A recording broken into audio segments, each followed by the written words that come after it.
Hi everyone, welcome to the second part of our blog from Stables Carp Fishery in Newport, East Yorkshire. We're here for the second time in the past 2 weeks. We're doing another overnighter. It's me, Paul Monkman, and my colleague Ben Wales, and this week we're actually joined by 3 special guests. First one of them is our boss, Beverly Clifford, and we'll have a chat to her now. Afternoon, Bev. Afternoon. How are you doing? Not bad. So Bev, we got here about a couple of hours ago. Yep. And why did you choose to swim? Basically, after speaking to the owner and Clive? yeah, and telling us where the fish had come out, was it last night or the night before? Last night, yeah. So picked one of those 2 swims that said they'd come out of. So the fish that are out last night, they're coming out of this one and the one opposite. And that one? Yeah. Excellent. Do you know how many fish they had? Is it 13 between them? 13, that sounds about right, yeah. Yeah, somebody had That's pretty good. 7 and somebody had something like that, yeah. So what have you done with your rods then?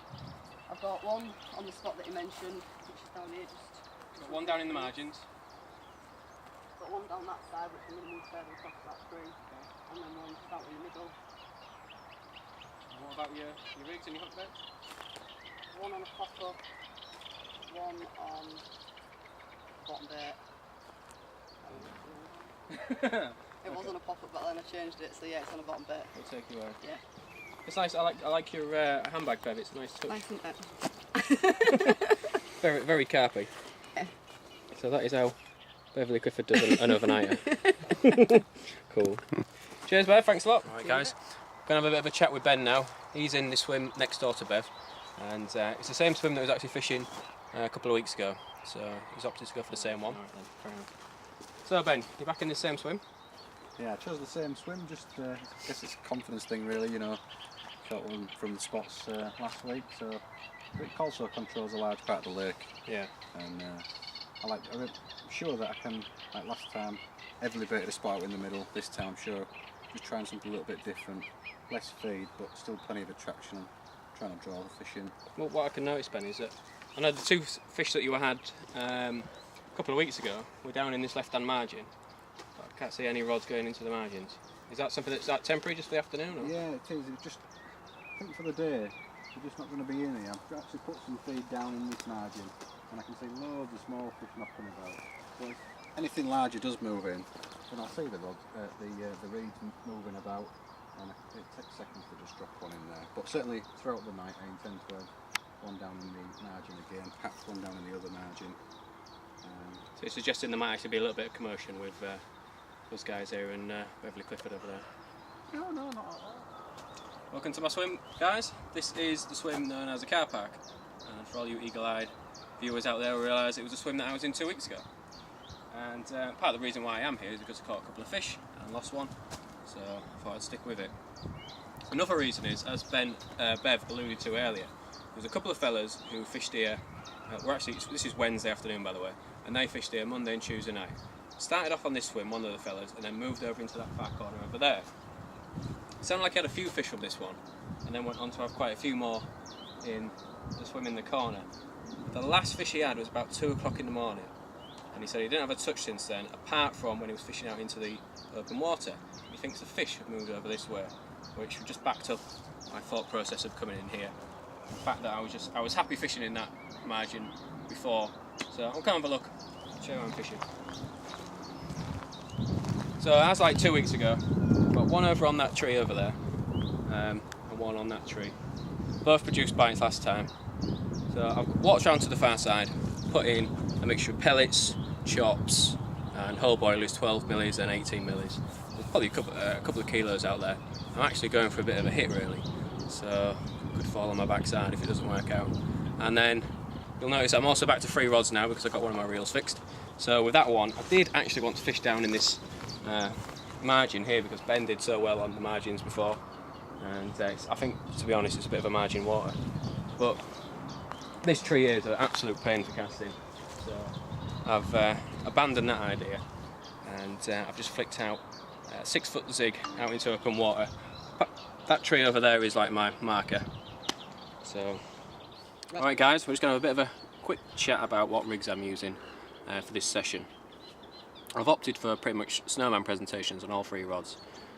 because it's essentially a bit of a clear bottom here. I don't really have any concerns. A lot of people know me as a chod angler, but I'm not a one-trick pony, I'll have you know. So here's what I'm using. A bit closer to the camera. So it's that bottom bit there. That's an Evolution Ocean X hook bait, which is it's a prototype from DNA Baits. It's not out yet, so I hope they don't mind me showing it. And it's half a 12mm Ocean X. So that should just sit up nicely. And I have keep a little ring on the shank there. I always really like that blowback sort of idea. Hook wise, it's a size 6 Fang X.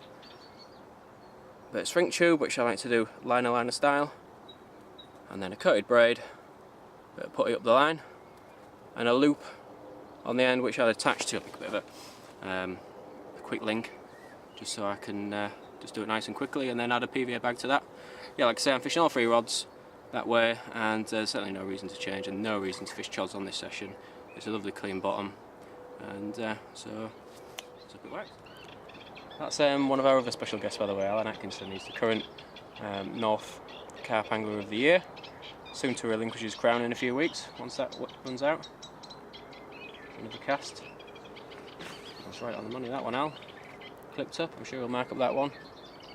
And fish to that spot and bait it up. You can walk around there, you can bait it up, so that looks good for special guest number 3, Mr. Snowden. Alright, Adam? Not bad, man. Not bad. Which room are you going in?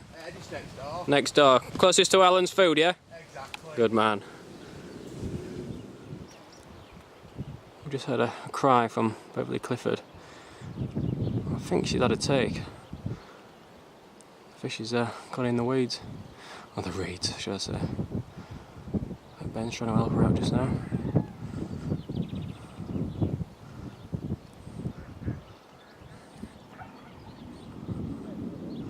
Oh, the fish is still on.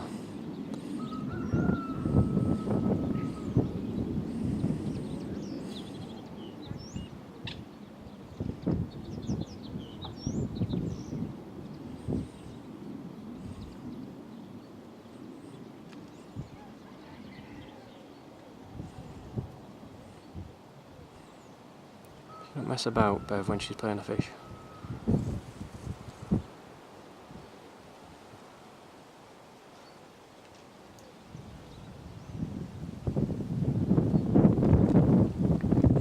There it is. Is it the big scaly that we're here for? Oh, that's better.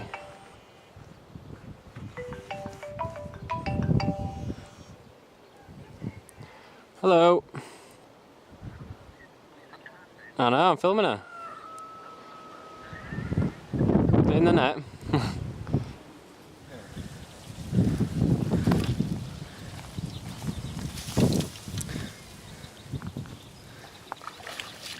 So I'm guessing this was taken on your right hand rod, Bev? Yep.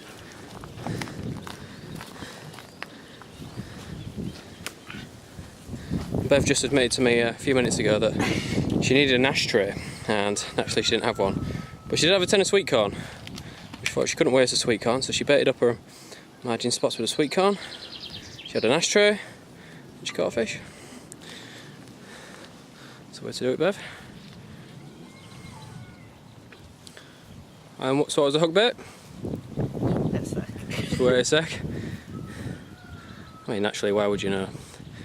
It was DNA. DNA, good, it was DNA. Secret 7, Secrets, 14 mil. 14 mil. Pop up bottom bait. Bottom bit.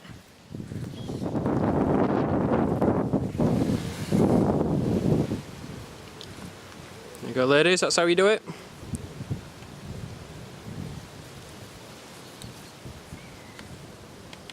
Come on, Ben. Check out the nails. It's actually nicer on this side. Let's turn it around. Yeah, the first fish of the session is definitely not Big Scaly, but it is a start. It's a little scaly.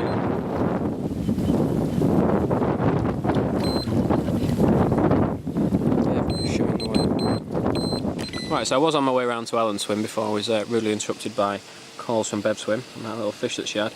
I'm actually back over in Ellen's swim now, where he is cooking up a bit of a stink. Impressive meat there, Al. Thank you. Let's say that to all the boys, eh? That is your beloved griddle panel, yeah? This is the griddle pan. It's more renowned among northern parts. Fortunately, it's the only thing that is. So what about the fishing now? First time you fished on here? Yep, this is the first time that I've fished Stables.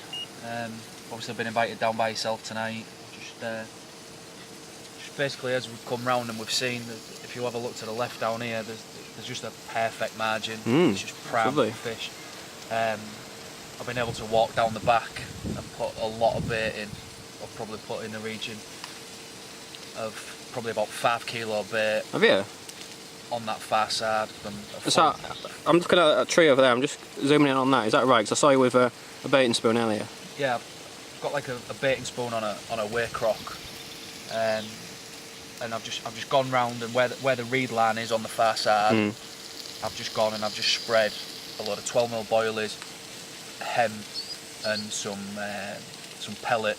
Yeah. I've just put a big bed out, and on top of it I've just fished a little wafter, just for a little bit of brightness to come in, and hopefully the fish are going to zoom in on it straight away. And what sort of wafter is it? It's a DNA PB wafter. Right. On the other two rods, I've actually fished one just close in on the left hand side, just at this first tree.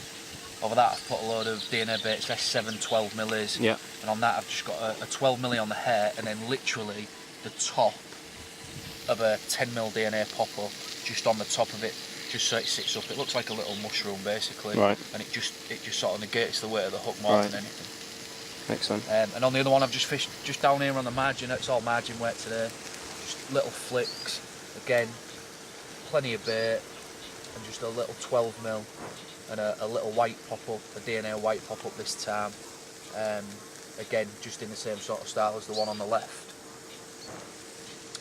Cool. So, I mean, this lake is really known for being a bit of a margin sort of lake. So it seems to be your tactics so should work there, mate. I don't want to jinx you at all, but never mind this filming. Let's get on with this. A bit of wildlife here at Stables. Snake eating a frog. Right, time for a little bit of an update. It is 8 o'clock, and so far there's been one fish out, that one from Bev, land bite. The wind has really got up, it's just swelling it, so it can't really make its mind up. It's blowing in towards me at the minute, but then in a few minutes it'll probably blow in the other way. But you know, we're getting in towards bite time now. I seem to think that this lake is a bit of a night time, early morning sort of lake, so we shall soon see. Alan's cooked us a cracking meaty tea, and we've also seen that snake trying to eat a frog. All sorts of strange going on. Anyway, kettle's on, have a bit of a cup of tea, and hopefully before too long we'll have a fish to show you. So it's the morning after the night before. It's cold, windy, horrible.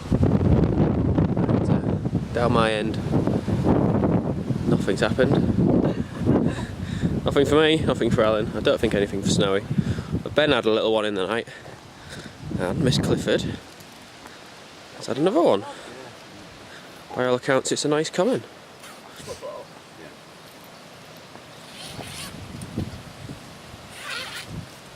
So what time was this? 5:30. 5:30, your favourite time.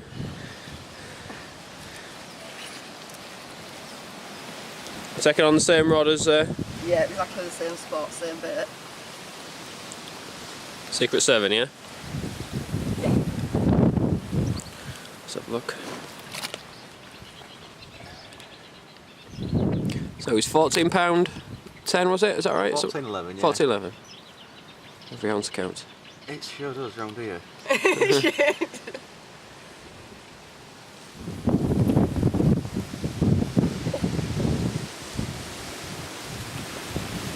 It's a nice fish, Beverly. This is a beauty. Open your eyes. That's better. Put it back, it's cool. Okay. Beverly done. showing us all how it's done. That's it. By far the best fish I've seen out of here. Come on then, girl. Yeah, let's put her back.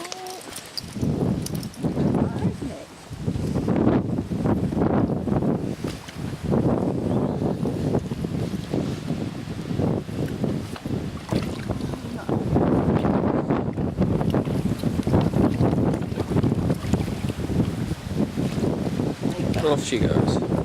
Hold on, Bev. Hold on, Bev.